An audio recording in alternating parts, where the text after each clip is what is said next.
We begin with dramatic developments in the investigation into the killing of conservative activist Charlie Kirk. After an extensive manhunt, recovery of physical and photographic evidence, and 11,000 tips, a suspect has been taken into custody. He is 22-year-old Tyler Robinson. Here's the official announcement from the Utah governor just a short time ago.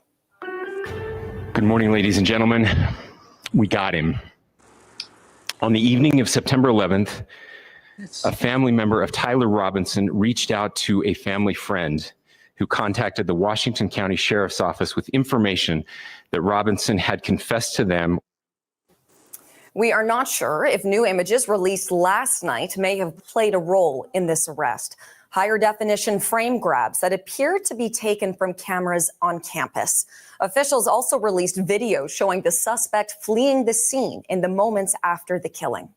Steve Futterman is on this major news for us, and he joins us.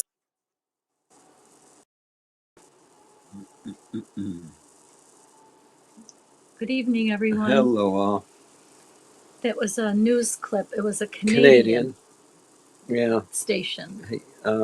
and Canadian station, in that they wouldn't take political sides in the American situation. So it's, I guess you could say, it's neutral as to the politics of the matter. We know it's something that's been on everyone's mind. We briefly mentioned it Wednesday because it had just happened. There wasn't a lot of information out, but being that it's Friday night and people might not have anything to do, we thought it would be a good time to get together so that we could have some conversation. There may be the need to talk about it. But first, we want to show a video. Yeah, there's a video that might help put things into perspective. Chase. And to warn and to be prepared. The man's name is Chase. Last name? I forget his last name. Morgan? Yeah. Is it? And this man's a specialist. He knows of the things that we've gone through, that people go through. Oh, Hughes. Thank you. Chase Hughes. Chase Hughes.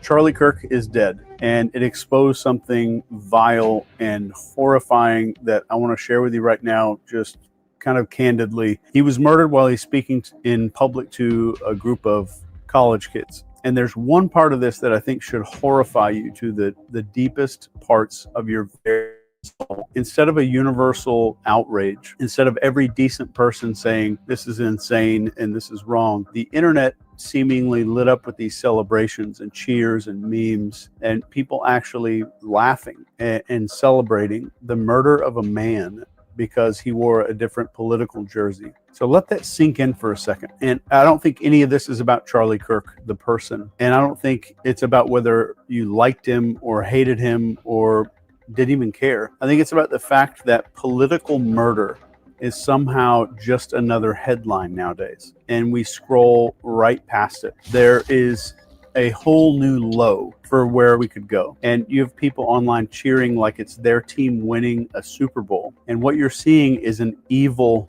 evil mask slipping. This is a signal. And it's a signal that we, and I do mean we all, crossed into something that is a lot darker than just politics. This right here, what we're seeing, is what happens when violence becomes part of a political conversation. When actual TV networks air over and over clips that encourage people to see the other side, not as neighbors that we might disagree with, but as enemies that need to be destroyed, as the threat to society. And you've seen it, I have no doubt. We all have seen this. People in the media saying these people are a threat, these people are dangerous, maybe some violence is justified, and it's not fringe anymore. This is mainstream. And there are thousands of these clips out there aired to millions of people, kind of nudging, suggesting, maybe planting seeds that maybe a fist, maybe a bullet is a legitimate form of political debate. You resist the temptation to run up and wring her neck. Biggest terror threat in this country. I'd like to punch him in the face. I said if we were in high school, I'd take you behind the gym and beat the hell out of them. Punch some people in the face. When was the last time an actor assassinated a president? They're still going to have to go out and put a bullet in Donald Trump, and that's a fact.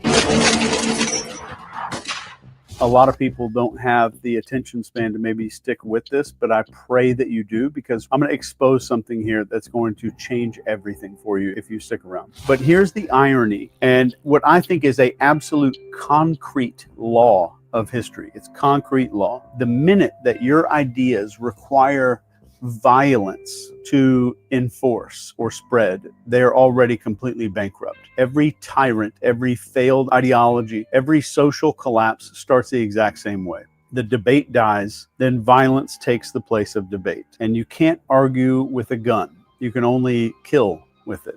And when killing is the substitute for a conversation, society as a whole starts falling off a cliff. And we all, myself included, we all have been sold the biggest con of our entire life. And this is that the problem is left versus right, or Republicans versus Democrats. And that is the distraction fireworks show that they want us screaming about while they're doing something else. And this is a magician's trick. And I'm about to really show you what Charlie, God rest his soul, has kind of exposed here. If you turned on cable news today, you go in your living room, turn it on, maybe you scroll social media, what are you going to see? The absolute fringe.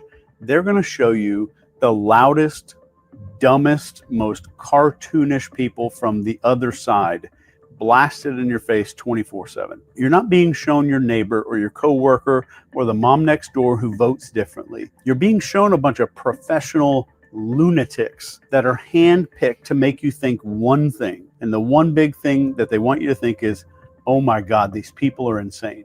They are the enemy.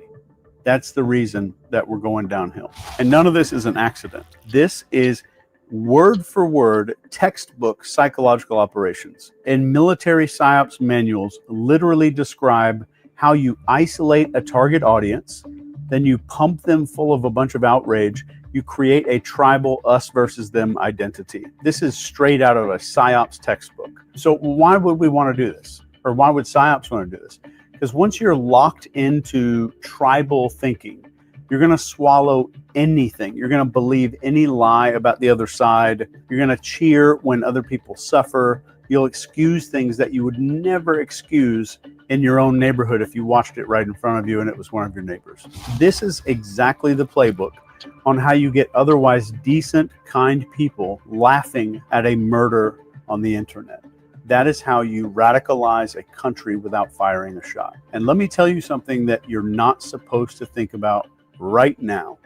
You share more in common. You share more with somebody across the aisle than with a billionaire donor or some media executive pretending to speak for you. I don't think they want you to see that. They need you divided. They have to have you blind and full of rage, because a united, sane, connected public is the one thing that they actually fear. So how does a normal person, just a regular person, a guy who loves his kids, pays his bills, maybe argues politics at Thanksgiving, how does he turn into somebody who cheers at the assassination of a political opponent on the internet? This does not happen overnight. It is a formula, and I'm going to lay it out for you very plain right here. Number one is isolation. And this is where you don't just disagree with people anymore. You're told not even to interact with them. You don't have friends on the other side. Don't date them. Don't work with those people. You need to cut them out of your life. That is step one. And if you're paying attention, that's also step one of joining a cult. So step two is echo chambers. You surround yourself only with opinions that sound just like yours. Social media makes damn sure of this. And algorithms serve you more of what already pisses you off. And this has been proven and documented in research. So that rage gets recycled and concentrated like moonshine, like a moonshine still. And if you haven't caught on yet, this is step two of building a cult, a dangerous cult. So step three here is the tribal script. This is the us versus them narrative. Your side is righteous, their side is evil. Every single issue is framed like a holy war. And it doesn't matter if it's taxes or healthcare. It's suddenly life or death, and it's good versus evil. And if you add outrage and righteous superiority, and our brain chemistry starts going bonkers, crazy, that cocktail makes people feel morally justified in hating and silencing and celebrating violence. That is true radicalization. That's how you turn regular people into basically a sleeper agent without them even knowing.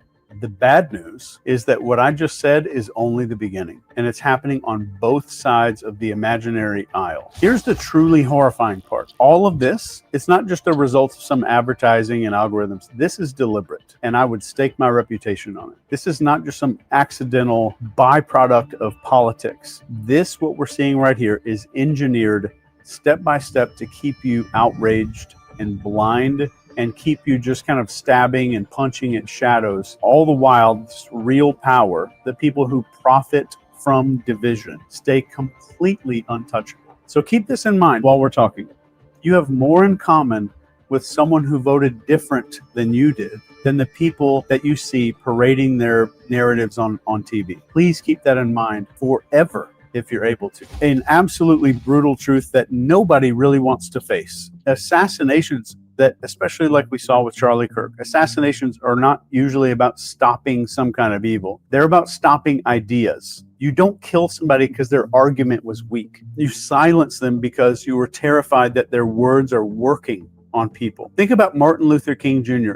He wasn't murdered because he was irrelevant and he had bad ideas. He was killed because his vision of racial and economic unity and equality was gaining traction in the country. If you look at President Kennedy, JFK, he wasn't taken out because he had no power or had crappy ideas. He was killed right as he started poking holes in this weird, dark system's grip on our war and defense and secrecy. Mr. Rabin, this guy, Rabin, I think, assassinated in Israel. Nobody did it because he was a joke or because he was a laughingstock. He was killed because he was pushing in Israel for peace, and peace threatened power. Peace threatened power. History is unbelievably clear on this. If debate dies, when open conversation gets replaced with suppression or intimidation and ultimately violence, society walks into a death trap. There is not an exception to this. So the ideas that require censorship or intimidation or blood to survive, they are 100% of the time poison. An idea that can't survive in the sunlight has to live in the shadows. And that is the death spiral that we are in if we don't stop this shit right now. So let's look at the other hand in this magic trick. Remember we talked about there's some misdirection going on here. For decades, the press, the media was supposed to be our watchdog. They're going to find all the facts. They're going to hold the powerful accountable. They're going to keep people informed. And again, you can see this with your own eyes. It's not right versus left. Look closely at the media. It's not right versus left. This is darkness versus light. The media is a circus tent with a lot more in common to a casino. This is a propaganda machine just churning out outrage. Let me just tell you exactly how this works. Facts are boring to people. Outrage is more likely to sell. It's more likely to keep you looking at the screen. That's their metrics. That's what they get paid based off of. So instead of showing you some kind of reality, they're showing you this carefully curated nightmare reel of the absolute worst of the other side. They're not giving you the whole picture. They're giving you the most extreme clips that they can find because they know that you're going to watch. They know that you're going to get pissed off when you see it all, and you're going to come back for more tomorrow. In fact, to me, if I'm very honest, if something doesn't fit their narrative, it is completely ignored. But if a story can be kind of twisted into a blame game, then it is. So they're not showing you reality in any sense. They're showing you a story designed to keep you loyal to your tribe, addicted to whatever their version, twisted horror movie version of reality really is. And what's truly disgusting, what I am genuinely nauseated by. We tend to think, oh yeah, the media is trying to sell ads for some pharmaceutical stuff. And they're trying to sell some car commercial breaks and things like that. That's not it. This is more about distraction. The reason is, while they get you frothing at the mouth over some clip of a protester screaming nonsense, the real enemy to all of us, these entrenched people that you have nothing in common with whatsoever, who decide the narratives, they bankroll politicians, and they write the rules. And you know that they win no matter who wins, right or left. You know that they're the ones getting the checks. They're laughing at how stupid we are. So let's stop with the doom and gloom for a second here. And let me just kind of bring this back. If you strip away all of the slogans, all the hashtags, the little talking points of the media, what do regular people want? What do regular people, you and your neighbors, even the people that voted differently than you? We want our kids safe. We want a roof that doesn't leak. We want food in the fridge. We want a job that doesn't crush our frickin' soul. And we want some goddamn honesty from the people who claim to represent you, to represent us. And guess what? That guy that you don't like with the bumper sticker down the street, he wants the same thing. The woman with the MAGA hat at the grocery store that you thought was an idiot, she wants the same thing. The mom who is too busy working 3 jobs to even care about politics, she wants the same thing too. But what do they not show you on TV? What is the one thing? It's that you have that much in common with the people who voted different than you. They will never show you that. They show you the screaming protester with the purple hair threatening to burn a bunch of stuff down. They show you this red-faced conspiracy guy spitting at the camera talking about crazy stuff. They show you the absolute fringe because fringe pisses you off. Fringe makes you hateful and angry. Fringe makes you think that the other half of the country has lost its freaking mind. There are absolute real studies on this. There's hard data proving that these algorithms and the media deliberately push exactly what's going to piss you off. Because the more enraged you are, the longer you're going to stay hooked. And they're literally feeding you a diet of enemies instead of neighbors. They're programming you to see the world through some kind of warped carnival funhouse mirror, where these loudest, weird-ass 1% of extremists look like 160 million people, and it's not. It is a lie. It is a lie. And if that's a lie, then let me say one thing that's true. And let me give you the truth here. You and that weird uncle that you argue with at Thanksgiving, you're not enemies. You're both being played. You're both being manipulated. And the second that you realize that, the second that you look across the aisle and see a fellow human being instead of some caricature cartoon, is the moment that the scam starts to collapse. And I think I know what you might be thinking here. So if it's not left versus right, then who the hell is pulling all these strings? Who benefits? So let me ask you, who benefits from you hating your neighbor? Because let's be honest, regular people don't profit from this chaos.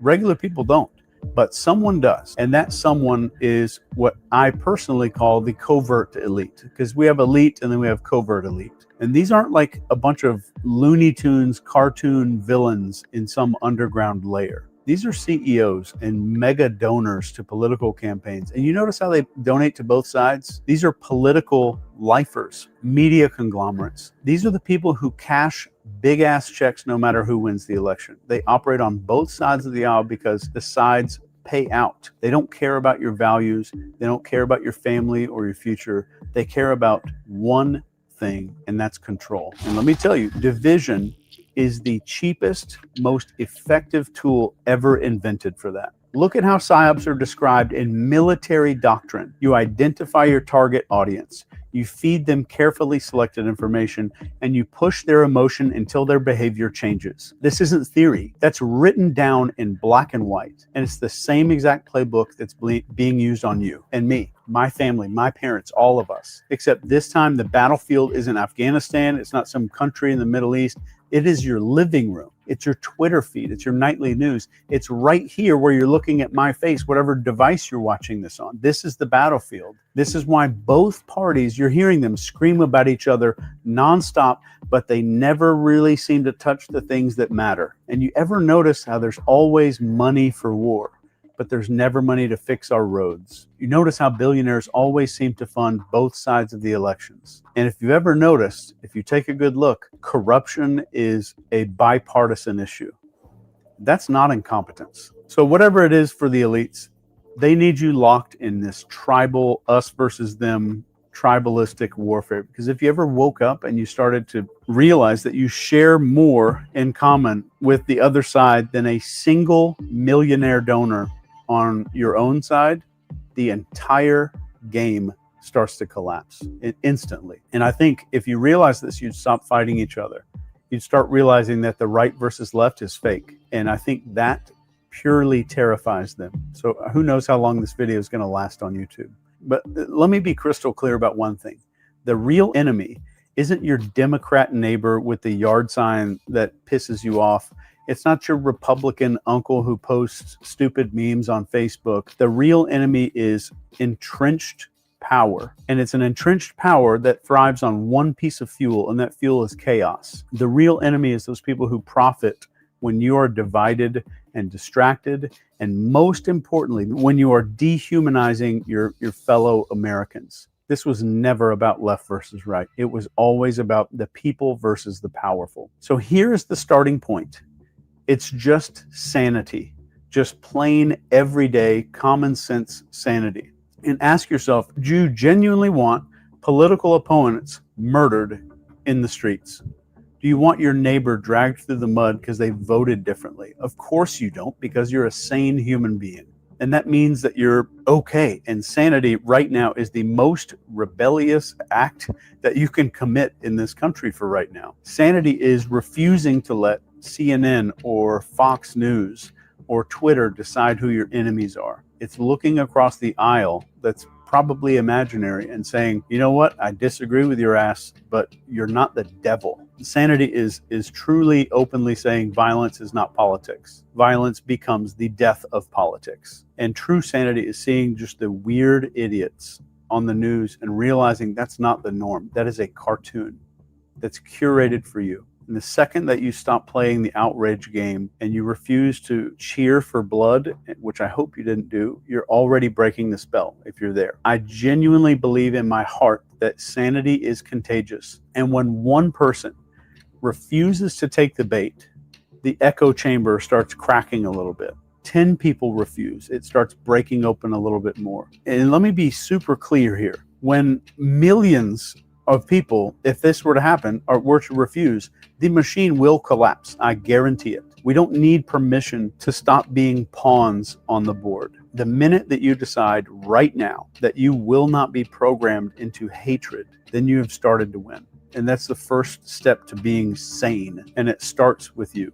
Mr. Charlie Kirk, his death was a mirror for all of us. And it's a mirror showing us how that we have fallen, because when we see murder being celebrated, when we see neighbors that are treated like enemies, that's the signal. And I think the good news here is that the machine only works if we feed it. It only runs on our clicks and our outrage and our willingness to see half of this country as a horrifying monster. If you starve this, it's going to die. It's as simple as that. Just think about your neighbors. Look at the people around you. Your neighbors, your co-workers, the parents at your kids' school. Do they really look like these dipshits that you see on TV and on social media? Do they actually match these memes and all the screaming clips and stuff? Hell no. They look like you. They look like me. We're tired and overworked. We're worried about bills. We're praying for a future that isn't just bonkers, batshit crazy. That's the America that cameras don't show you, because if they did, you'd stop hating people.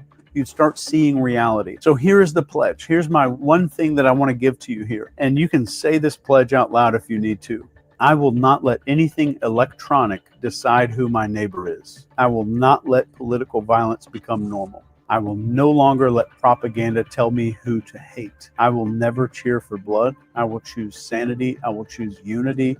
I will choose to see the humanity in people before I see their politics. And if enough of us take that stand, the whole entire rotten, nasty structure starts to fall, because the truth is very simple. There are more sane people than there are psychopaths. What we're seeing online is fake. There are more of us than there are of them. And the second that we remember that, the second we refuse to be divided against each other, which is fake, the game is permanently over. And I say this as the brainwashing expert and the psyops expert. The choice is absolutely ours. Right now, do we keep this programming? Do we keep going? Do we keep letting them program us into sociopaths? Because that's what's happening. My previous video right before this one was about this. Or do we break the script and take back our sanity and just finally remember that we are one people. We're not two tribes. And I want you to remember this. If something online pisses you off, now you know for sure that you are witnessing social engineering. That's all that is. And let me end this with a quote from Martin Luther King. The ultimate weakness of violence is that it is a descending spiral, begetting the very thing it seeks to destroy. Instead of diminishing evil, it multiplies it. Through violence, you may murder the liar, but you cannot murder the lie, nor establish the truth. Through violence, you may murder the hater, but you do not murder the hate. In fact, violence merely increases hate. Darkness cannot drive out darkness. Only light can do that. Hate cannot drive out hate. Only love can do that. I love you. Please, please, God, send this to somebody that you know. Take care. Well, thank you for watching and listening. I can't help but feel that everything that Chase was describing, we've been through in Watchtower, Jehovah's Witnesses organization. They have put people through everything that he described that people in general are going through around us. So we know what he's talking about, and I know you know what he's talking about. And I picked up the fact that we're all being played. Well, why are we being played? Because they want our power. They don't want peace. They want our energy. They don't want us to be happy with each other. They want us to be divided among each other. They will divide families. They will divide friends. They will divide neighbors, brothers, sisters, mother, anyone. Watchtower does that. Government does that. Through their left-right paradigm, they do that. They know what they're doing, and it works. Obviously, it works horribly for horrible things. So the point he said, we have more in common. If you voted one way, someone voted the other. The two have more in common with each other than you have for the person that you voted for. You have nothing in common with the people that you might have voted for. Nothing, because they desire your chaos, because it's through chaos that they control. And as soon as we realize that, and this is interesting, it ties in with neutrality. Interestingly, that's one of the highest order characteristic of spirituality is neutrality, being neutral in a matter.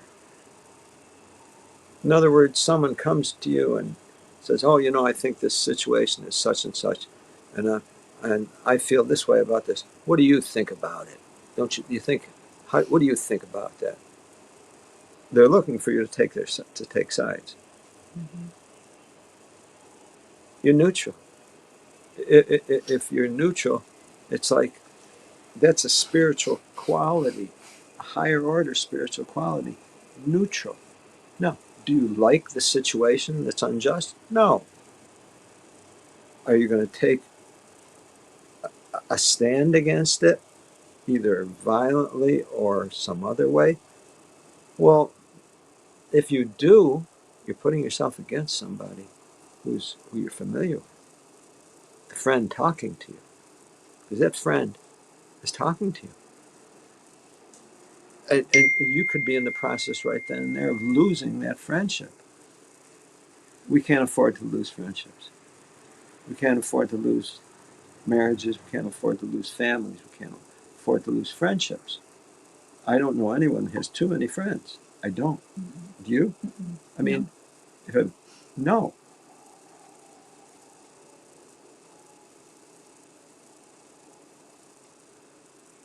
If we stay together, if we bond together with a situation, it's because we want to. It's our personal objective to stick something, to stay together. We don't wait for someone to tell us to. We don't wait for some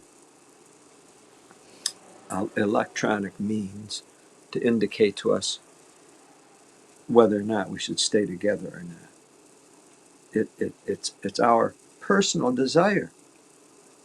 Now, what if you're in a toxic relationship? I mean, it's dangerous or deadly or a poisonous relationship. Well, it could be your personal desire to split company for your health, for Yeah. your welfare. No contact. No contact. We aren't obligated to stick close to something that will sicken or degrade us. It's not what we're here for. We're here to make connections, support each other. And unfortunately, everything that we see above us, when I say above, I'm talking about the elite, the rich, the powerful. They seek to break our strength. They don't want us strong. They do not want strong relationships. They do not want that. Strong relationships aren't in favor of them. They want individuals who are loyal to them. And they know that if they can get that by splitting up the ones who are connected. And that's totally up to you. That truly is totally up to you. I'm so interested in hearing from anyone else about anything that's taken place, be it what happened to Charlie Kirk, what's happening to you, to friends in your world. Tell us what's happening. Tell us what's going on. Let us know how you feel about it. Just go to the link at the top of the live chat. I'm sending Linda James the StreamYard. If anybody needs the StreamYard, let us know. Otherwise, you can get on. But Linda seems to always have some echo, so we're going to try it this way. Yeah, we'll work through it. Yeah. Where is she? Okay. You want me to send it to your text, Linda? I'll send it both ways. So, a question I would ask: so, is this new? Do you think this is new? What's going on now? Do you think it's new? Do you think it's just started in your time that you've been out, for example, or has it been going on from the beginning of mankind? Well, actually, it started from what we know, it's written in the Bible. The Bible was always splitting people up, splitting groups, making war between people, because that's the only way that power multiplies. Power multiplies by breaking relations between people. And then the elite multiply their power, and then they combine their forces the way they want. And they always do it by dominating, by taking what you have and using it for their benefit, not your benefit. No. That scripture, which is so true, which we're living through and have been, people have been living through for as long as mankind has been around, that man has dominated man to his injury. How does he dominate? Well, he lies and he cheats and steals and forces and secures loyalties, dividing people, and they multiply their power. They multiply their political, kingly power. governmental power, religious power. Not yours. You're the battery. They steal the energy from you and me. That's what they want. They don't want it for us. They don't give. They take. They take. We know that through the watchtower. Promises. Wonderful promises. Wonderful promises. False promises. Not only false promises, but abuses. We've seen that there. We see it with the government. Hello, Hi, Linda. Linda, you got the link. Yes. And Okay. when you said it's the same one, I will definitely keep that Yes, Good. saved. it's the, Thank you. yes, it's the same one. You Thank you. sound good. Thank you. So yeah, this is this is some scary stuff, and my heart goes out to his family, his wife, Good. his children, his dear friends, and people that loved him and care about him, and Yeah. I'm of mixed feelings here because I am. It is we're talking about this divide that's been going on for quite a long time, Mm. and I was listening to another person who does a show. She's a previous Mormon, okay, Oh, and yeah. she has a channel called I'm going to think of it in a few minutes. Life that times two or something. Because Yes. Yeah. Well, we follow her. I know who you mean. okay, Yeah. blonde lady, real Yep. beautiful, Yep. but Yep. she's Yep. very, Very, very very helpful. honest and very direct on who Yeah. she used to be. And Life reimagined. I don't believe every Mormon had the mindset that she had, Oh no. that she tells us that she had, but I do believe that was a radical side of Mormonism and conservatism, and there is a radical side of the left, that's very unhealthy, and both Yeah. sides on the radical side is very unhealthy. I'm not talking about the ordinary conservative who, Mr. Joe down the street who goes to church every Sunday, and just is a nice, honest guy, prefers not to have, the government in his back pocket, and just an upstanding guy, might cuss and, might even be a bit racist, but he only says it privately, he won't say it in front of others. Um, you know, I'm used to that kind of rhetoric. Yeah. I haven't gotten used to the things that Charlie Cook would say, and to be honest, he wanted people such as myself to be wiped off the face of the earth. And I, as much as I don't condone anybody to get rid of a life because they might talk negatively about you, it's devastating. I think it's devastating what has happened to him. I do not take any joy. I am not one of those that I've heard, on the left that's celebrating with glee. No, this is horrifying. This is horrible. This should not have happened.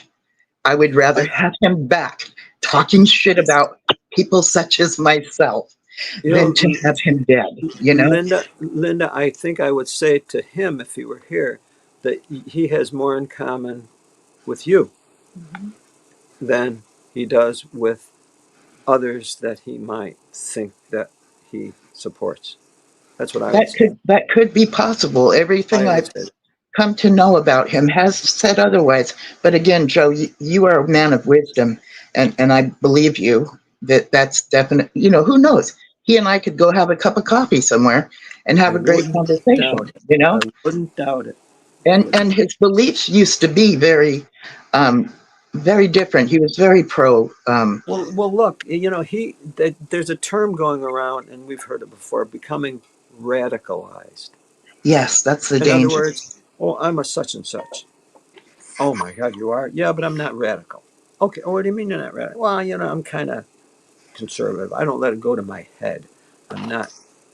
Okay, whereas you can become radicalized. In other words, you push it right to the edge.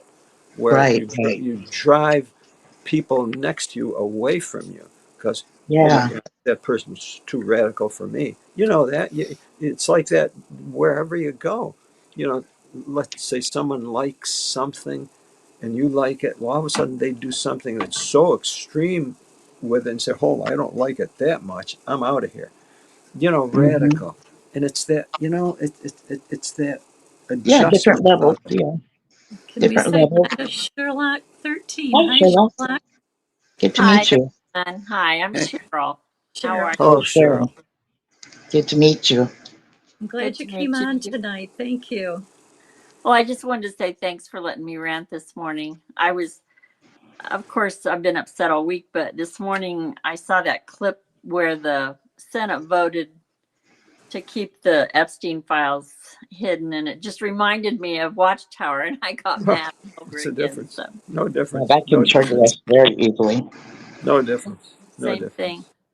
No But difference. I was also thinking, and Joe and Fran, I know you're a little younger than me, but our generation, we've seen so much violence, and just starting with, well, probably starting before JFK, but definitely I was 17 when that happened. And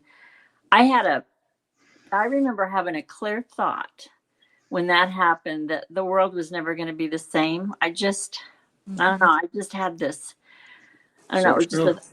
yeah, like a revelation. And it hasn't, it's just been one thing after another. I mean, all the assassinations we've seen and the violence. And I really appreciated that quote that Chase put up in his video about what Martin Luther King said about violence. It's No, never a no, solution.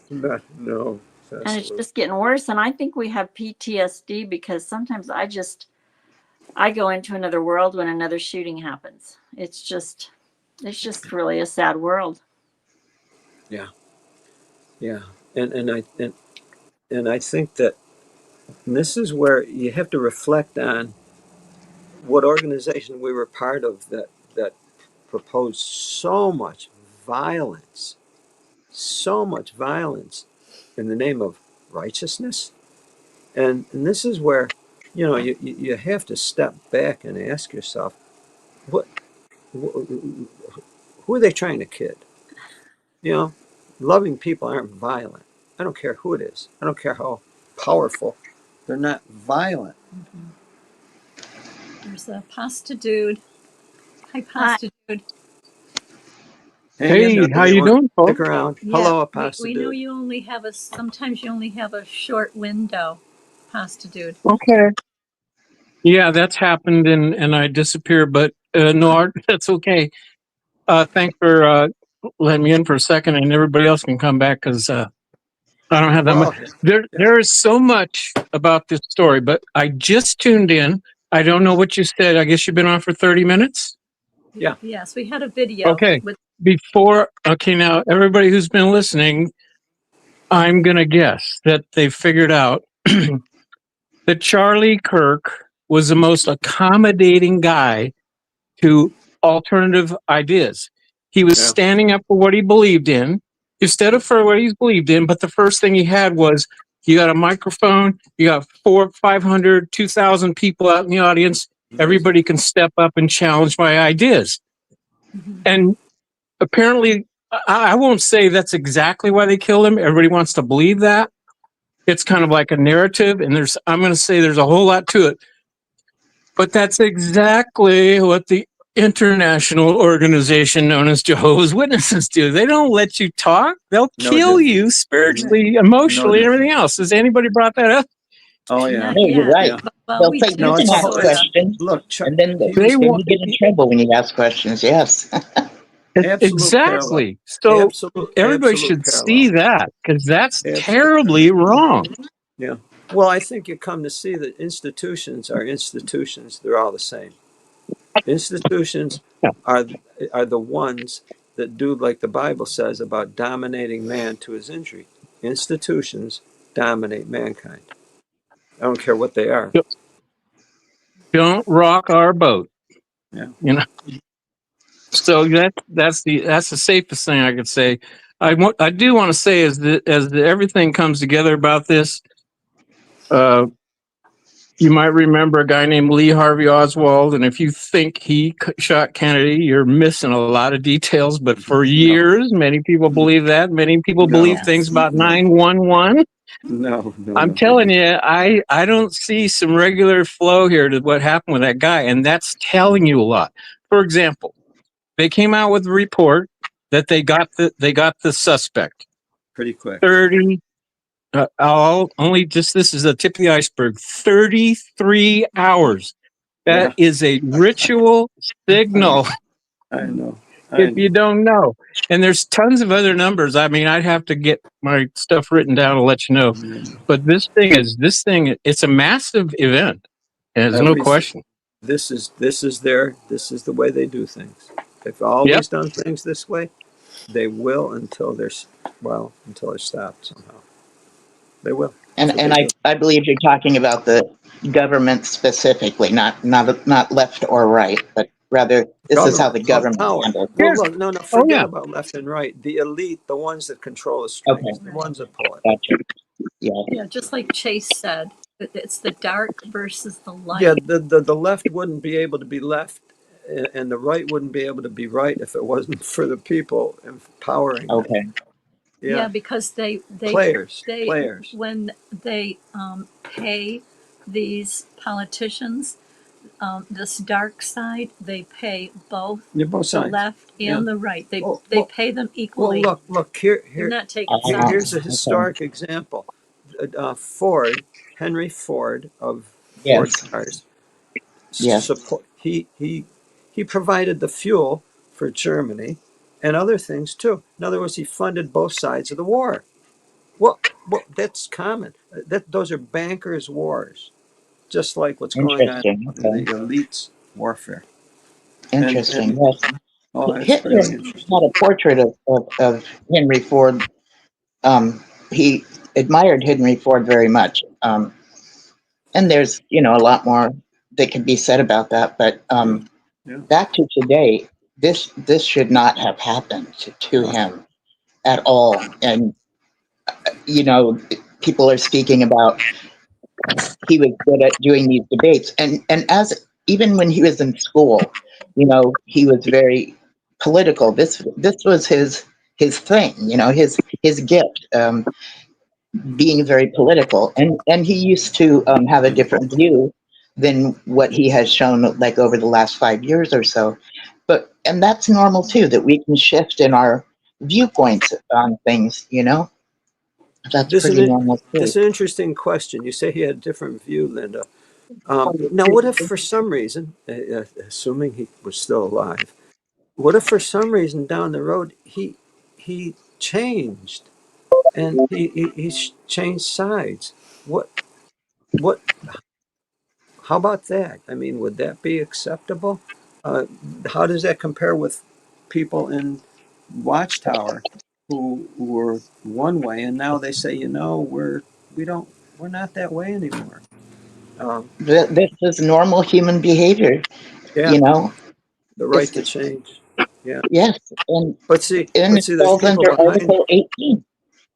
Article 18 of freedom of religion is also freedom from religion, but Yeah, mainly freedom of thought.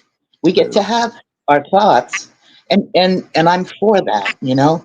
Even Yeah, when it sounds ugly to people such as myself, I want that freedom of I thought, understand. and that there can be free speech, and even when it even hurts me and scares me, I still want that freedom of speech. I And many things he was for and said is quite terrifying to me as know. for who I am and what I stand for. And unfortunately, within this divide amongst the left and the right, the right's being called Nazi, the lefts are being called demonized. This is dangerous. This is very dangerous. And I don't recall this kind of a divide before within, it used to be the enemies. Matter of They're fact, that ramping. Mormon Yeah. gal, No, one of her latest videos said they're that yeah. No, they're the ramping enemy it up. used to be on the outside, and now it's the enemy within. Oh no, they're Yes. ramping it up. They're accelerating. Yes, It. They they're truly are. playing us. Look They are look at it, playing us against each other. Let's not fall for it. Linda. Here's a question for everyone: Is freedom granted, or is it something that we fight for? For example, everybody. Let's say there's 13 different groups of people that want their freedom. Well, should they all wait for it to be granted of them, or is it something that they fight for? In other words, they work for their freedom. It's theirs. They want that. Should they expect it to be granted, or is it something we fight for? I don't know. Um, I don't know. Yeah. I don't think I have a strong opinion about Okay. that. You know, Well, it's something it's I something haven't many thought made us about up. that. Yeah. I'm still getting used to the idea that I actually have human rights. Like, you know, so just knowing that I have them and that they were written out and that I'm entitled to them is a new concept. I haven't thought about fighting for them or whether they were granted. So I maybe think they were granted. I think we're at the point where we realize that if we have something that we value, Hmm. we have the right to defend it. That I agree. I guess I'm thinking fighting as I mean, physical and no, no, violent. no, no, You know? no, defend, because I don't Okay, want my rights to interfere with someone else's rights. Heck, they want correct. their rights. Me either. Like they I say, mean, live and let live. I don't want to push my convictions on anyone else, and I don't Yeah, want theirs pushed yeah, onto or into me. Appreciate that, yeah. Linda. And then If we could just say hi to Marissa. She's been waiting. Thank Oh, you, I'm Linda. just listening. Hi. Hi, Hi, everybody. Marissa. Hello. I'm so glad you're here. Hi. And we have Yeah, I'm Charlotte glad here to be too. here. Hi, Charlotte. Hi. Yeah, I think hey, sometimes we backing up. take for granted our rights. And like Linda said, we being in the cult where so much was taken away from us that it's kind of foreign for us to even think that we're a human being that can have an opinion, much less a right. So, you know, it depends on the environment. If someone is denying you a right, then if you have the gumption and the support to fight for it, I say do it. Yeah, yeah. And I like But the idea of knowing good, you know, ethical ways to fight for it, not the idea of going to war or physically punching out my neighbor because, you know, Yeah, I guess I was exactly. associating Yeah. it, I was associating fighting as being violent, and that's not necessarily the case. So still, I'm learning this whole, what is fighting for my rights look like? I can stand up for myself. I can say, I can use my words. I can tell somebody, no, that's not correct. I am entitled to my opinion. You know, You this can is how I vote. think. I can vote. I but that's the know. whole narrative. Yes, That's the that's whole such a big narrative deal. on Charlie Kirk. Charlie Mm-hmm. Kirk was completely civil and welcoming to opposite points of view. Yeah, he Okay, was. so earlier we were talking about how the radicalization is fired by rhetoric. Rhetoric leads to demonization, Nazis, Japs in World War II, Krauts were Germans, Gooks were the Viet Cong. Korean. You always demonize them with terminologies before the violence happens or the Correct. violence is And justified because of it. So the yeah, rhetoric, here's Charlie Kirk, the epitome. I mean, you can look at his videos. I don't agree with everything Charlie Kirk believes, but it doesn't matter. The civil dialogue is the absolute essential to civilization. It's just, and that's what we're losing if it isn't gone completely. See, it doesn't fit in with the power structure. It does not fit in with the agenda that the elite want. It does not fit in. See, I disagree. I There, don't think he was civil. I think his words were I don't think there was civility with the way that he debated. He was very condescending, and you know, I, I think he okay. incited a lot of ugliness in people, and you know, yeah. But I mean, do I think that he should have gotten killed? Absolutely not. Right. You know, absolutely not. Okay, So, here's a I understand your point of view. Let me say this: he did go into hostile environments where they would gang on him, and he was just a skillful debater that, when effective, we might characterize as hostile or unfair or condescending. I saw him say things. He was quick on people, and he did act in a condescending way, but he was welcoming the debate or the dialogue. So that's what I'm okay. saying. Okay. Yeah, yeah, I get it. Yeah. Okay. So let's say some perspective. Um, Fran and I were married. You folks are married. Maybe friends who love each other, married or not, doesn't matter. Whatever, they love each other. Um, should we treat each other in a condescending way? No, No. no. No, because we're maintaining a special That's relationship. not what friends do. We're trying to maintain a special relationship. Now, if I'm discussing something with someone who may have different views than me, and I have different views with them, we may get condescending. Well, I don't love them. I mean, we're not bound in vows, in that kind of relation. It's acceptable. It's acceptable. In other words, that goes with the territory. In other words, if you don't want to argue, and if you don't want to hear anything condescending, don't argue with anybody. Just keep your mouth shut and just stick with the ones that you care for you and you care for them.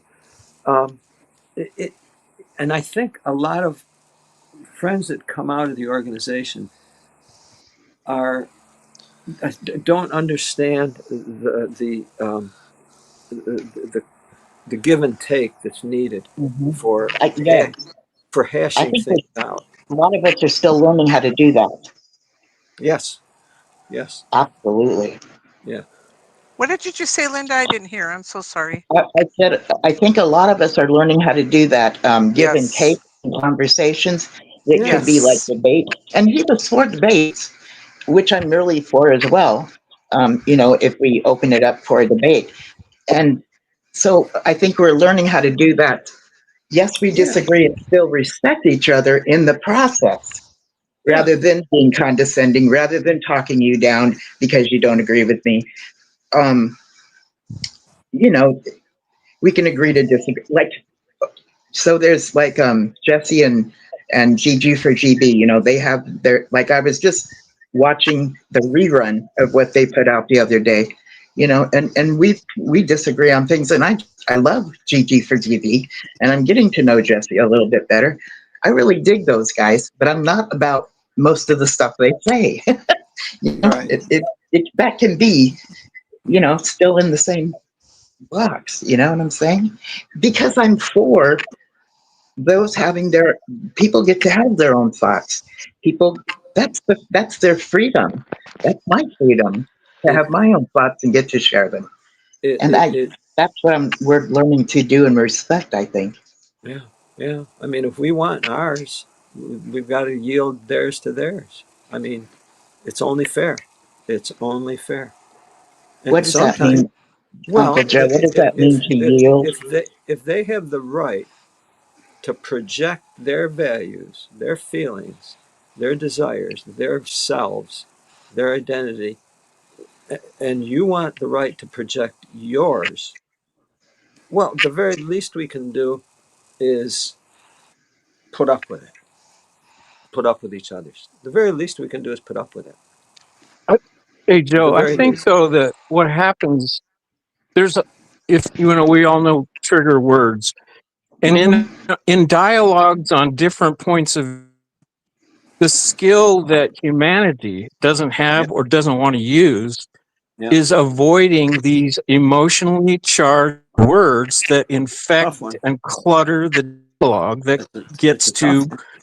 all the kinds of uh, you might say middle grounds that we have to work from. We can't get I there now understand.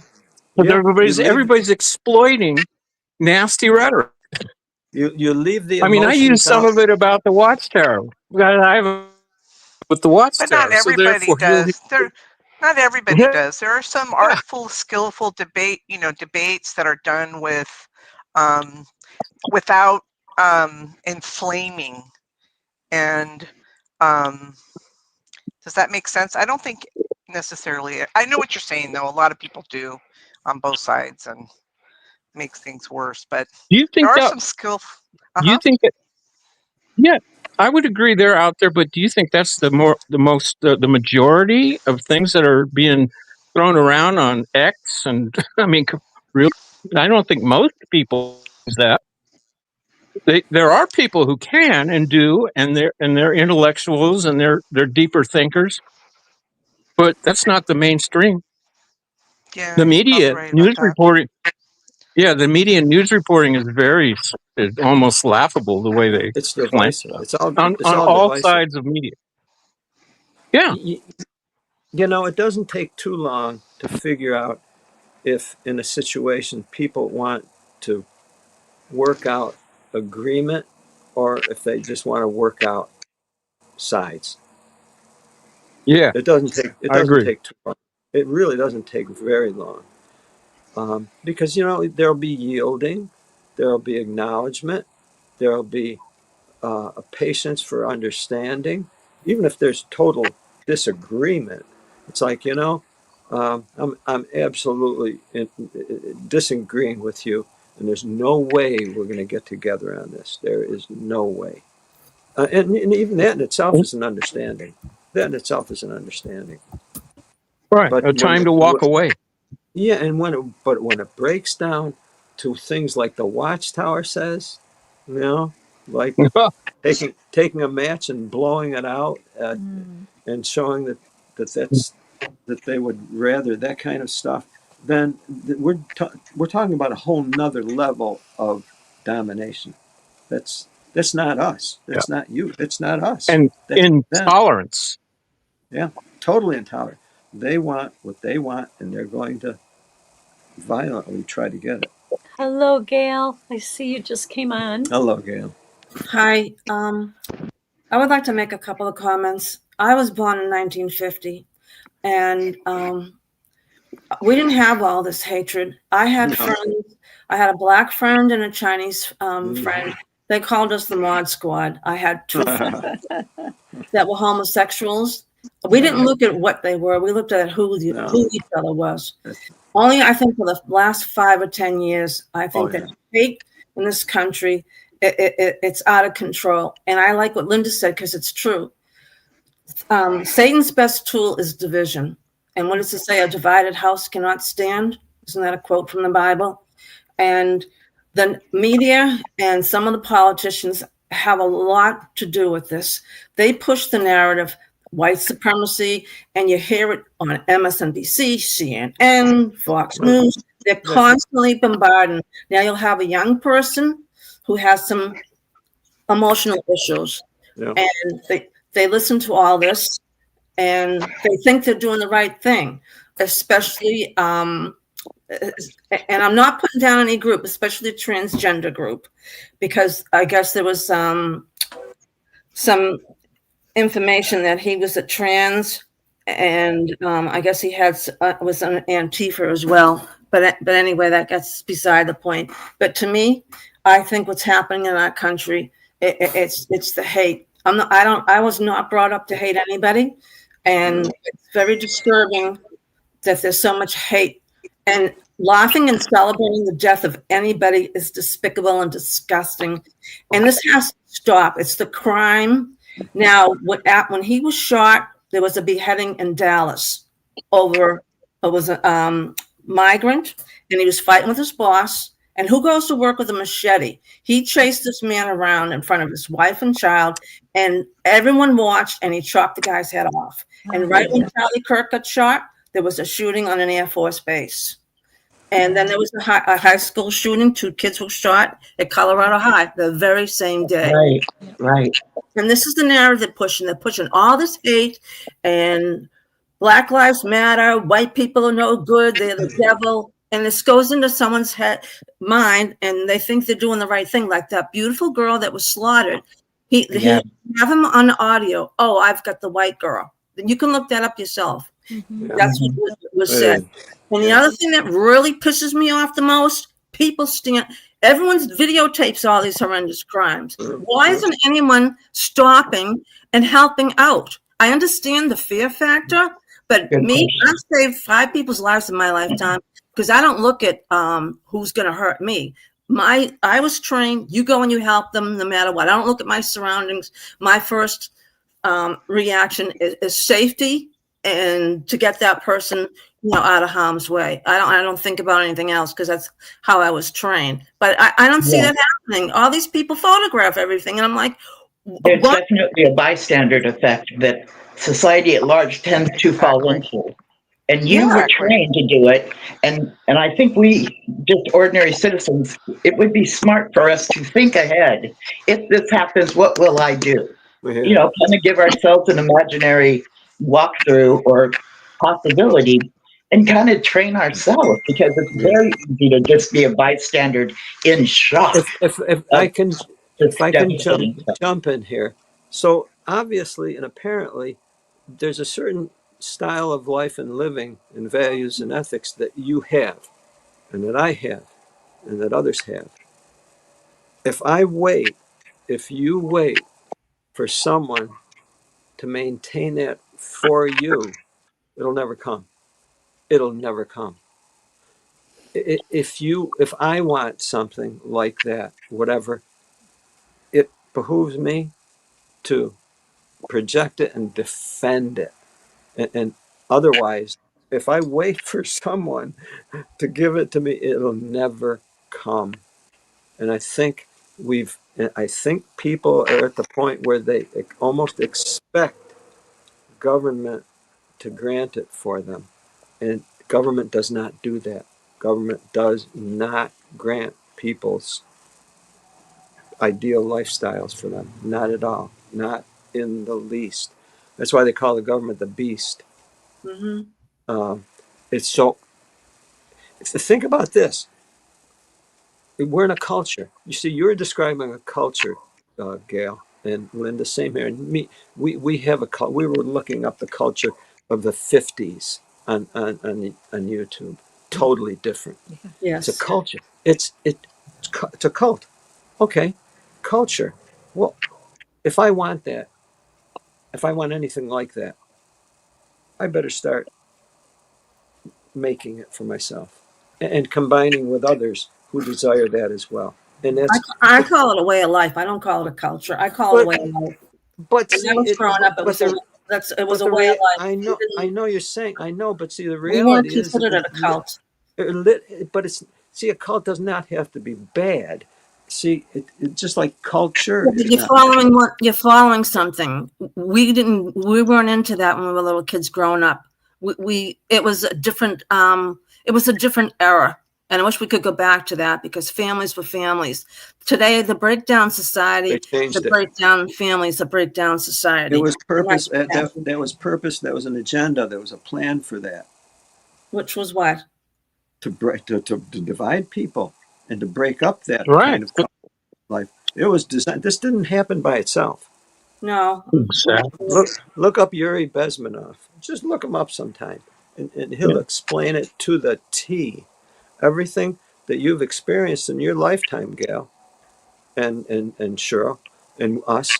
We can visualize it from when I was 3, and the changes, and everything that they mapped it out, they laid it out, they worked at it. In fact, the ones that did were surprised that it worked so well. In other words, we're that manageable as people. Gail, I didn't think people tried hard enough. I think the divorce rate started skyrocketing in the 60s. I agree. And that caused a lot of trouble when you need the father and mother unit. And a lot of parents were getting divorced, and there's a breakup in the family, and didn't have to. Things just spiraled out of control as the time went on. I mean, I'm sorry. Those were choices, Gail. Those were choices. Well, people didn't work hard enough on their relationships. Right. I agree, Gail. We're a throwaway society. If it doesn't work, throw it away, get rid of it. That was That's injected. it. That was Yes. injected into the society. Yeah, don't forget that was, That's 60s and 70s, Yep. and the right. feminists and the, I can do my own thing. No man's going to tell me what to Right. do. And all these things were interjected. What about the song, I Am Woman? You know who wrote that? Yeah, I am a man. Her husband. Her husband Her wrote husband wrote it. That's why I hated the organization, because I wasn't going to shun my children. My daughter We was weren't either. troubled, and there was no way was I shunning my daughter. My doors are open for my children 24/7, and I didn't listen to them for that. Thank you, Yeah. Gail. Thank No, you. it's We true. we Yeah, said the see. same thing. Seth has been waiting. Seth, Hello, Seth. we'd Hi, love Seth. to hear from you, Seth. Hello. I just thought Sorry, I would jump. I don't mean to be so. No, Gail, that's okay. Gail, keep talking. I'm kind of Keep pissed ta- off. That's why. Keep talking, That's Gail. okay. Keep talking. I'm Don't pissed hold off back. at what's going on. Don't Keep hold back. talking. Okay. Hey, Seth. Seth. Just one quickie before I want to hear from Seth too, but one quickie. Gail, like Joe and Fran, myself, we're from that era. And Yep. so you get from what we're talking about to where we are now. And Yes. the way you approach that is how. And that's why Joe's talking about it's not an accident.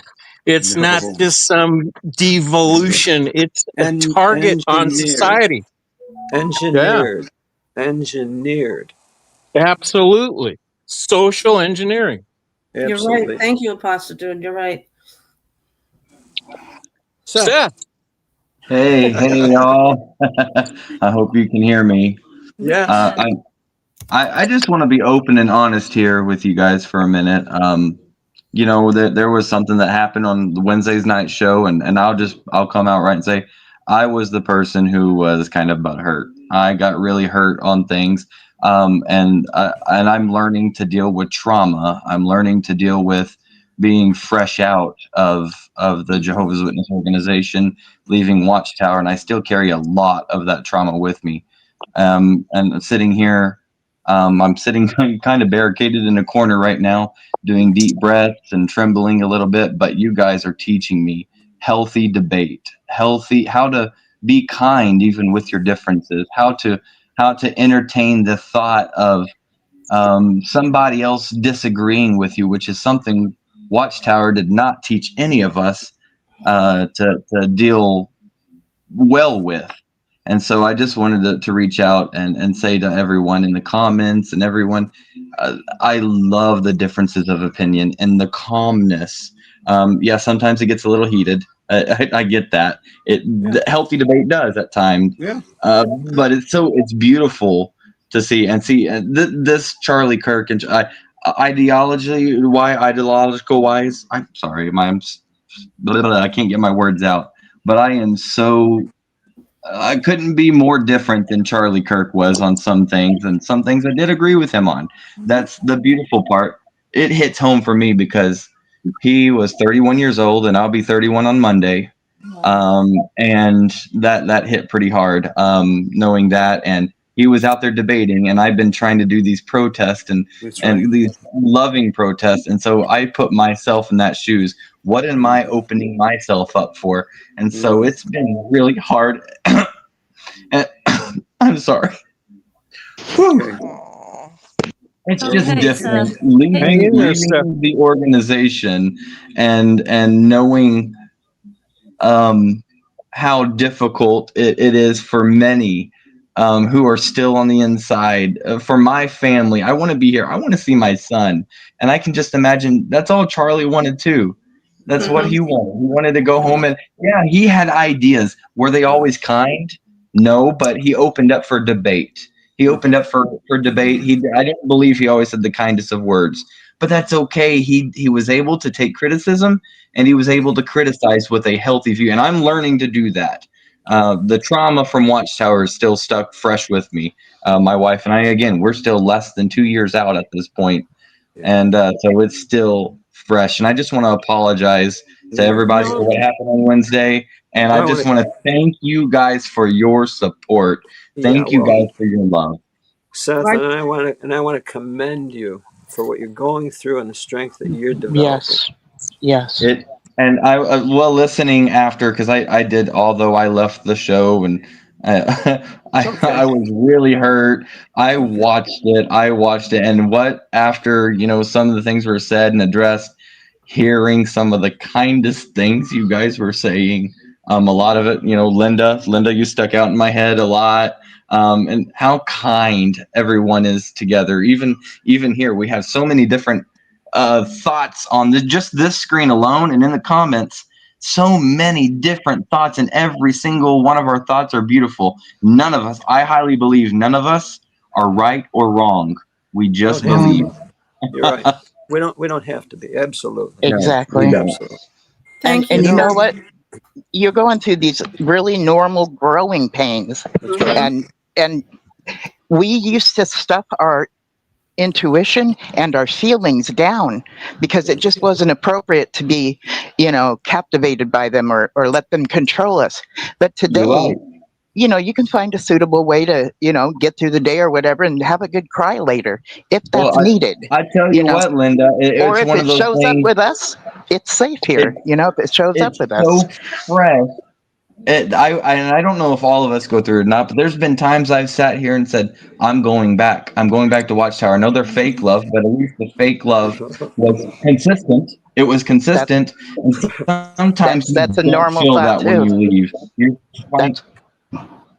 That's a normal And thought that's too. over. I've been fighting all kinds of things, but I am. That's a normal thought too. Absolutely. Hello, Uh-oh. I don't know if you heard that. That's Little okay. bit. Ted. It's Hey, okay. Seth, it's like a grieving process. You go through different stages when you're grieving. It took me a good 2 years to finally make a move. I was a PMO for a long time, and it took me about 2 years to finally make that move to wake up. You'll get there, and Right. we're all on the road to recovery. So. We can change our mind a I hate to whole lot leave the show real faster. quick. I just got a phone call I've been waiting for. It's from a Nice. former elder. He's left, and I'd like to talk with him for a few minutes. So I'll be joining back a little Seth, later say on hi to him. and Say watching. hi to him for us. Invite Yes. him on the show. Invite him Will on the do. show. Thank you, guys. Love you all. Love you. Love you. Will do. Thank you. To the Bye. point. Bye, Seth. The point, you can change your mind a whole lot faster than you can change your emotions. The emotions take time. Yeah. They take time. And they take patience. In other words, being patient with someone. Let's say they change their mind, but their emotions are still all over the place. Well, give them a chance. It takes time. I found myself at the door when we were going door to door. I didn't agree with the householder, but I wanted them to know, look, I may not agree with you, but I'm with you. I don't want anything to separate us, like ideologies or anything. I just want to let you know I'm with you. So let's not let any differences split us. Because I realize that I don't like going out of my way to make enemies. I don't. We were actually going out of our way, and whether we knew it or not, we were making enemies. And I sensed that terribly, and it's like, man, I want to know that at least they knew me as a friend. And it's the same goes with any situation. I can look at somebody and say, man, I don't agree with you at all, but I'm still with you. We need people in the world. We need each other. That's very much a message that I think that I carry as well. So when I get to say that, it helps me not be complacent or it helps me not look as though I agree with them. Right. And I'm saying I disagree with you, but Right. at the same time I back up your freedom to be in that mindset, because this is a whole new world, being able to be out here in this world and assimilating into society at large. It's powerful. Being able to get together like with situations like this. And thank you guys for opening this up on Friday night. I've just been thinking I have to talk about this tomorrow night on my show. I have to. And I've just had such a dread, but yet such a need. Yeah, Yes, it and I is a will be need. talking, you know. Yeah, no, it'll be an ongoing. It'll be Yes, ongoing. and we And need to kind of work it through our minds. This was very traumatic, you know, and what I was just thinking as we were sitting here, how many of us here would have been able to do what Charlie did, is to go in front of thousands of people and debate people and to right. be and to, Mm-hmm. give our views and be honest, but at the same time giving them the opportunity to give Like their you said, view. prove him wrong. Yeah, He's it's like open. I He's couldn't do open. that in front. I couldn't debate someone in front of thousands. So you got to give him a lot of credit for doing that, no matter And what he said. and When he I went first, to the colleges.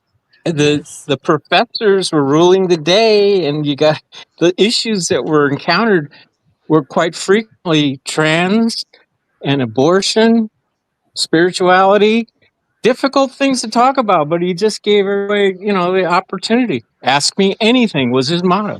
Yeah.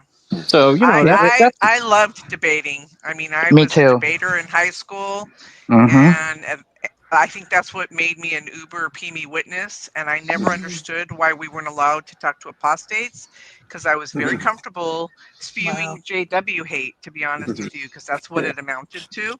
And I was protected to be able to say those things.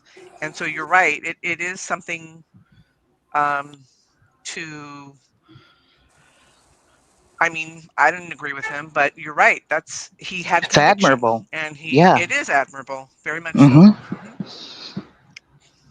Mhm. When I and first left the org, I was very much into apologetics, and I became a Christian. And I was a Christian for a good 20 years or so. Today I'm not. But, growing up in theocratic ministry school, we learned to debate. And then learning about apologetics, which was like the Bible Answer Man and Hank Hanegraaff, Dr. Walter Martin, these were apologetics, standing up for the faith. So for me, it was like it was like I found out I was adopted, and that the spiritual father I was raised with, oh my goodness, that's not my authentic spiritual father. And I went on a search for my authentic spiritual father, and I believe I found him within mainstream Christianity. And I was there for quite a while, raised my kids in that. And today I'm just not, which I never thought I'd be here, but I am. And I'm at more peace today than ever. And so, there was a time I really enjoyed debating, had a great time, still could respect somebody else. And today I'm just not so much into the debating, but I had a great time doing the debating, and I was equipped. Theocratic ministry school equipped us, and the apologetics equipped us. And the person that was my first apostate to this day, Cynthia Hampton, is still very much into apologetics with women. That's still part of her ministry, and she's very good at it. She's often brought on TV shows, like for instance with Leah Remini. She was on that show, sitting next to Fifth on that show, in a cobalt blue dress. So that was my first apostate, this really awesome woman. And I'll tell you what, she is very opposite of me, personality wise. But you know what? She just chose to be my friend, and we had a great friendship. She really showed me how to be a decent apostate, because she is a decent apostate. She's good people, and we can be that for others that are coming out of the org. Just be a friend. If they're interested in a certain direction, if we want to turn them on to this or that, that's great. But we don't need to push them in a certain direction other than what they seem to be naturally drawn to. Linda, what you're describing is what other people recognize, and they look for themselves, and that's that ascension that we can do in our own personal lives. We want that. We need that. We need to ascend to levels that we aspire to. We need to. And we see that in others, and we try to model that, and that's the inspiration we can get from each other. And I appreciate you mentioning it. If I could interrupt, some people are just coming on and they're wondering what prompted us to have this special program. Oh. We just were getting the feeling and talking with people that they needed Oh, to we need to express talk about this. themselves. My goodness. And if you just came on, we showed a video in the beginning that, what is really behind all this. So if you didn't catch the beginning, Do catch that go the video. back and That catch it, video is important. tomorrow or another time. But we're just opening it up for anyone to come on and express their feelings. Yeah. And Dallas, you've been waiting. Hello, Dallas. You've been waiting so patiently. Hi, You wanna- Dallas. Well, hi there, y'all. Hi, Dallas. Hello. Hi, y'all been. I know y'all been having your conversations. I've been listening, and at the same time, and I've been hearing so many details and how that cult it actually is unnatural, and it actually divides rather than unites. That's true. And it's like it is actually imperialism in a religious form is what it's like, not respecting one's ways and customs. That's well, yeah, they don't respect us they don't respect it at all. Dallas, no, that's so true. That is so true. It's their way, like it was with the Native Americans and those colonizers. Yeah. And when they impose that oppressive call upon in the Massachusetts Bay Colony. You know it, yeah. And it's because I have an interest in history. That no, I get it. I get it. That's so good. See, now we get to feel like what it's like for us, because maybe that's the plight for all humans now. Mm-hmm. I mean, we saw it on a micro scale with the ones indigenous to this country and other countries where they come in and herd over them. Honestly, I think we're going through that as a people now. Maybe the people of the earth in that same situation, and they're trying to divide us. Yes. But we won't. I won't let them. I mean, I know what they're doing. I know what they're trying to do. and I think that I got several relatives that's opposed to that organization. They are opposed. They are. I've had some that said not they don't even want it talked around, and I wanted to respect that and just wanted to enjoy time with each other, not talk about our beliefs or about the organization. Yeah. Because one of my aunts said that her ex, she did go to Catholic church because she was Catholic. She was studying, but of course when she went to the bathroom, he went in down the aisle and caused a disruption. Said, "My wife will not go here." According to my aunt, but of course she didn't get in till later because she had been a smoker. They each were smokers. But he's still alive. They're alive each for their grandchild. Their child, she's one of my closest cousins, and now they got a grandchild, and she's in the JW. He was always against it, but he loved it, but is associated with each other. And the granddaughter, they're just, I wanted love the granddaughter. And she's just one of the best of and other cousins of mine have children, and I've gotten close to them as well. So I want them more. They're the ones I need in life, and Yeah. even when Yeah. they're do something, I didn't stop love, whether they're in or whether they're opposed. I still loved them in one way or another, and was concerned for their life, and I wanted good for them. I found that it what really was in me. Yeah. You know. And that even if they divorce, I still want to see us unite as a family. Yeah. Yeah. Or even, especially for the sake of their grandchildren, or their children.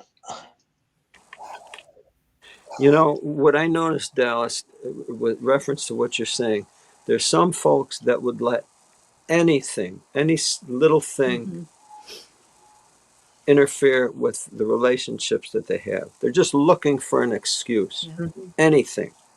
And on the other hand, there's people that won't let anything interfere with their relationship. And we differ in that way. People differ from that. And we come to find that about ourselves, that some people disconnect for nothing. And we say, hey, we're not disconnecting. Love is more powerful than, beliefs. That's the difference in people. And just like with last year, one of my uncle's wives died. My aunt, it's wife of a biological uncle. That was one gone from the family. The same as one of my aunts, one of them that this is 23 years since her husband died, so that was a death. Better when we had better times. Is good thing I say about the past is more of them were living. That's the way I look at it. Yeah. Yeah. Who was living more than anything. Joe, may I interject something? Oh, please. Go right ahead. Please. So when you were talking about relationships, not allowing anything to get in the way, and since tonight we're talking about, oh, darn, I thought I X'd you guys out. We're talking about connection. Kevin and I watched a program last night. It was a documentary. It's called White Right Meeting the Enemy. And it really, it was a beautiful documentary. I mean, the subject matter is heavy, and it's really, it's hard to watch because she's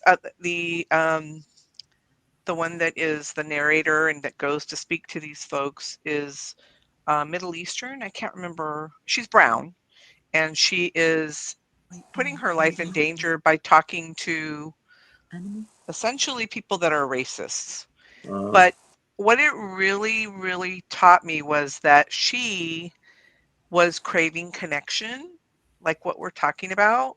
And she wasn't going to allow their hate to stop her from trying to understand why they felt the way that they did. Yeah. And it was really powerful. I walked away. I didn't think I was going to like it because I was getting irritated because I was uncomfortable with the hate. But at the end, I mean, I don't want to ruin it for anybody, but essentially what we learn is that we're more alike than we are different. All of us, even the ones that we have. And yes, you just choose love, like you said. We just have to constantly remember that. That's so true. Marissa, can you repeat that, please? Yeah. Sure. It's called White Right Meeting the Enemy, and it's not brand new. It's I got it. 2018 Yeah, documentary. we just pulled it up. We're going to be watching it. White right meeting the enemy. Good. Thank you. Thank you. You're welcome. You know, it's the things that we remember that make us who we are. What we remember. You know, I always remember this. I remember that, especially in times of difficulty, when we call to mind something that usually restores who we are after it's been kind of knocked off kilter a little bit. It's so important to remember who we are. I appreciate Marissa saying that you felt uncomfortable, Yeah. but yet you allowed yourself to Yeah. continue watching it. Yeah. And it just reminded me something that Jordan Peterson would always say. He said, not all conversation is pleasant, but it's necessary. But might have a lot of utility. In Yeah. other words, really valuable. Really valuable, but it may be uncomfortable. And, Yeah. you know, it's like if we can get past Yeah. our comfort zone rather than, you know, shutting off or Yeah. turning off, or sometimes there's a big lesson there for us. I've got to admit, from when I was young, I was the youngest that I was. I always noticed in the little exchanges that people had, either in school, at home, or wherever, there'd be, you know, a certain interchange getting along, then all of a sudden, one little thing would just tip it over, and they'd break connection. That's it. And it's like, what did you break connection so soon for? Why didn't you just hang in there and get through it? Yeah. Work through it. I couldn't understand it. I think when people don't have the self-esteem, the like, even though I was wacky in the organization, I felt really good about what I believed, as wrong as I was. And if you are firm in your convictions, but here's something that, like, I think Linda mentioned earlier. Marissa, can you speak up a little bit? Can you get closer to your mic or something? Sure. Is this better? There you go. Is this a little better? Perfect. Yeah, Yeah. I think one of the things that has really helped me since leaving the organization. Oops. I think we lost you. Lost you, Marissa. Can you hear me? Yes. Okay. One of the things that's really helped me is I have very strong opinions, and it's really hard for me to hold back sometimes. And I get, like, you know, the organization taught me to, like, get really disgusted with stuff, you know, the Catholic Church and homosexuality and all these feelings they would stir up with their propaganda instead of, and ever since I left, what I've tried to do is think, even with people, just they say something that's hurtful to me, that's mean, I think, you know, if I were them, I would probably be saying the same thing, because their life experiences, the way they view me, the day that they've had, I may have said exactly what they just said to me. Yep. And then I can extend compassion and decide if I want them in my life or not, but I don't have to stir up the hatred, I guess, that is what is fueling so much of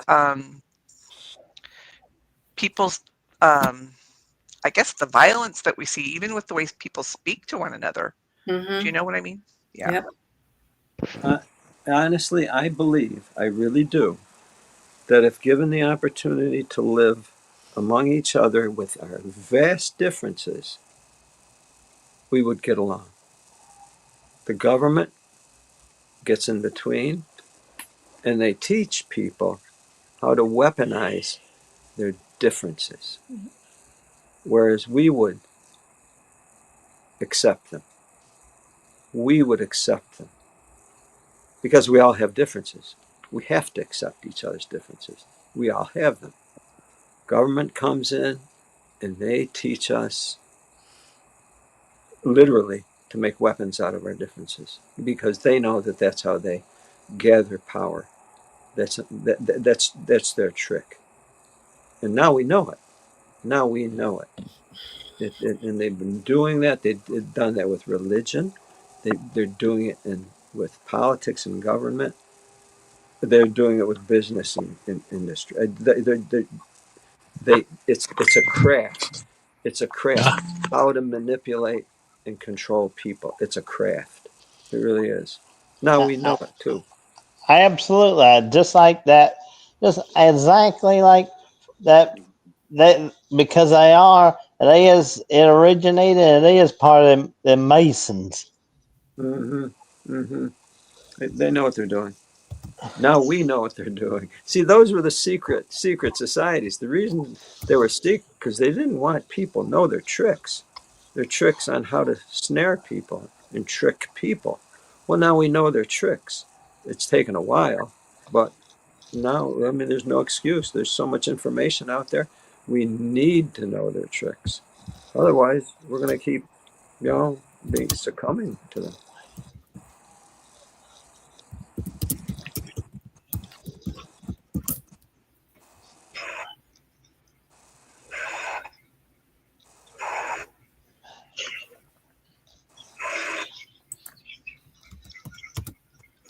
Does anyone think that there are going to be more things to face in the near future? As long as we're breathing, I think yes. I agree. Yes, I think it's going to get worse. It's just it. That's It's going it. to get worse. So basically, the sooner we acknowledge what we're facing and then come up with a strategy to deal with it in a way that we can, to protect our own environment, whatever that is, the better off we'll be. We're not here to change the government. I'm not here to change what they're doing to us. I can't do that. Besides, they might get angry at me if I tried. But I can defend what I want my life to be. And Don't you think the narrative is they want us to live in fear? I think what we need Of course. to do. Oh, you bet. Absolutely. What we need to do is stay vigilant and don't let the fear monopolize you into staying in your home and not going out, because that's what they want. That's what they want us to do. They want us to be in fear. So what I say is live large. Live large. Yeah. Don't let fear Don't get in shrink. your way, y'all.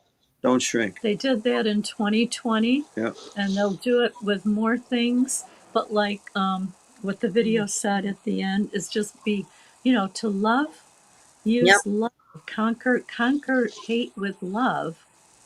Yeah. No. Well, Charlie he did have attacks on him, and he was spit on. He had things thrown on him, and they spoke to him about not speaking in Utah, but he didn't have any fear. He wanted to go anyway. What I don't understand with his security, why didn't they have drones flying around? Because there was several Gail. drops. Gail. What? Gail. You know what a orchestrated situation is? I do, but still, you know. You don't want to believe it, and I don't either. It's not that I don't want to believe. I don't like it. That he gets shot in front of his wife and his two little children. That to me, I don't care what side you're on. That's disgusting. Well, I'll be honest with you. Personally, I wasn't there, so I really, really, really, really don't know what took place. I watched it on TV.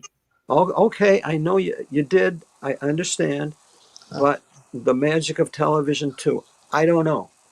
I can't say anything with any definite thing. All I know is what that incident achieved is sadness and anger and fear. Well, the big question is why and how. That's the question. Who did it, why, and how? Yeah, and he used a gun. With he Kennedy. was an extremist. Yeah, I mean, there wasn't. We're not going to know the truth. Right. Exactly. Exactly. We're never going to know who really killed JFK. You're not going to have the Epstein files. They don't want you to know. No. Gail, the only truth we're going to know is our truth. Exactly. And we have to live our truth. Yeah. Why let them distract us? We know. Well, it's okay to have feelings too. Of course, Oh, my absolutely. goodness. We wouldn't be Bring human your if we didn't feelings. have feelings. You don't. I mean, he triggered not just here in America. They had vigils for him all over the world. Right. No, So he touched a lot of people for his Yes, values. he did. Not for it wasn't anything to do with the right or the left. He was a Christian and he had values, and he got killed for it. He was a heroic human. He was a human. He was a human, and a great example. He was trying to make people in the youth in this country. I agree right there.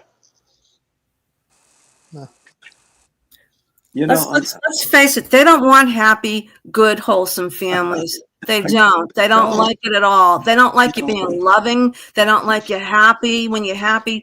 I just don't understand the population. You're happy, and people don't like it when you're happy either. I live in a building. They all look at me and say, "How come you're always smiling? You're happy." I was going to say because I'm drunk all the time, but I didn't. I don't think you're that way. No, I don't. It's my Italian and those country because that's a stupid thing to say. Why are you always smiling happy? What do you want me to walk around doom and gloom? And that's it. We all need to defend the life that we want. And no one's going to give it to us. The government's not going to give it to us. In fact, they're going to try and take it from us. I never cared what anybody thought of me. My whole life, I didn't care if you liked me or didn't. I was like that with the elders. They either loved me or they hated me. I didn't really care. I like myself, so I don't care who likes me. Well, good for you. I'm just so happy you weren't that way and you didn't care about saving face. That is the best way you can be. That's why I'm still here, Dallas. You will still be here. You're so greatly blessed, and you have us, your family here to turn to. Thank you for saying Amen, that. Dallas. And I truly believe family. If the family is what we make. We make it. And I truly appreciate people being such a beautiful family. I do. That's nice. Thank you. I do. Shauna wanted to say something. Seth just came back on. We've been on for 2 hours. I think we're going to cut it at 9. Oh, do we have to go? Oh, okay. Yeah, but we just wanted to, have this opportunity to have everyone come on and share. Yeah. And we'll continue the narrative. And I thank you all so much for bringing yourselves. Welcome back, Seth. That was a good talk, by the way. He was really good. He's got a lot of good stuff. He was good. I agreed with everything he said. Go with him. Check him. That's Chase Hughes. Yeah. I think we need an update from Seth.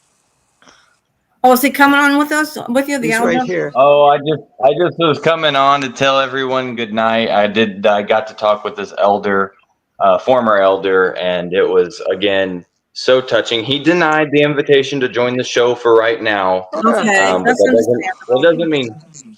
it doesn't mean he's always going to deny it, but it was so thinking about it. Right. It was so informative. What him and I we're kind of discussing, and I actually got to talk with his wife. I hadn't seen them in years. They were elders in my congregation when I was married previously, and so it was so touching. It was so good to hear their voice and to know different things. But anyway, they extended their love to everyone in this group. Yeah, thank you. And extend our love to them too. That's very cool to hear. Joe and Fran got to read their letter. So this elder, I'll just say it here before you close out.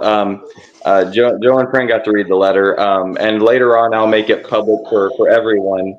But they wrote a 17-page letter to all in their congregation, everyone they had the address of, to all the congregations nearby, and they wrote to the body of elders for reasons and he was an elder at this point. He was not yet removed, and it caused a big controversy. He may have been removed at that point. I'll have to get that, but anyway, I'll release the letter at some point. Just wanted to. It's pretty cool. It's pretty cool. Great. Cool. I hope you talk to him again. Good night, everybody. Thank you. And next week, I won't be so emotional. Shauna wants to say something. Yep. Just we put a little something together. This isn't the first tragedy that we've had to deal with. as societies or individuals. So we're just hoping that these words resonate with a few of you. So we're just going to roll that little video now. Okay. Okay. Thank you. Thank you all. To deal with tragedy, allow yourself to feel and express your emotions without judgment. Give yourself time to grieve and heal, and seek social support by talking to trusted friends, family, or support groups. Focus on self-care, including physical health, and consider spiritual or professional help if you are struggling. Remember that healing is a unique, gradual process, and we respect every individual's personal needs of that process. Oh, that was good. Thank you. Thank So- you, Shauna. Yes. Thank you Well, guys. thank you. Yeah. Good night, We everyone. all needed that. Thank you so much. Yeah, that was good Thank words. you. Everybody And have a we're good gonna and we're gonna keep living our lives with love and Yep. fearlessness. And fearless. Right on. Love you all. Thank you. all. Amen. Right back at you. Good night. Good night, y'all. Good night. Good night. Thank you. Thank you, you. Joe and Peace. Fran. Good night. Y'all take care now. You too. You too.